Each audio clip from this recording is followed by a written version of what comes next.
পিছিয়ে পড়েও জাপানের বিপক্ষে শেষ মিনিটের নাটকীয় জয়ে বিশ্বকাপের শেষ ১৬ টিকিট নিশ্চিত করেছে ৫ বারের বিশ্ব চ্যাম্পিয়ন ব্রাজিল। জয়ের পর উল্লাসে ফেটে পড়ে পুরো ব্রাজিল শিবির। তবে সেই আনন্দের মাঝেই এসেছে বড় দুঃসংবাদ।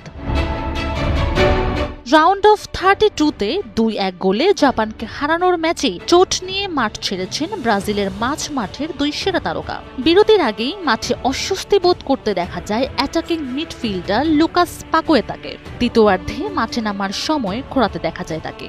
তার বদলি হিসেবে মাঠে নামানো হয় এন্ড্রিককে। আর ম্যাচের শেষ দিকে চোট নিয়ে মাঠ ছাড়েন আরও এক মিডফিল্ডার, যার দুর্দান্ত গোলে ম্যাচের সমতা ফেরানো ক্যাসিমেরো। প্রাথমিক চিকিৎসা দেওয়ার পরও খেলা চালিয়ে যেতে পারেননি তিনি। ক্যাসিমেরোর বদলি হিসেবে মাঠে নামেন ফ্যাবিনিও। যদিও ম্যাচ শেষে দলের সঙ্গে বেশ ফুরফুরে মেজাজেই উদযাপন করতে দেখা যায় ক্যাসিমেরোকে। তবে পাকুয়েতাকে নিয়ে দুশ্চিন্তা কিন্তু কমেনি। তাই তো অপেক্ষা করতে হচ্ছে পরবর্তী ম্যাচ পর্যন্ত। আগামী ৫ জুলাই নিউ ইয়র্কের নিউ জার্সি স্টেডিয়ামে শেষ 16-এর ম্যাচে আইভরি কোস্ট অথবা নরওয়ের মুখোমুখি হতে পারে কার্লো আনচেলত্তির দল।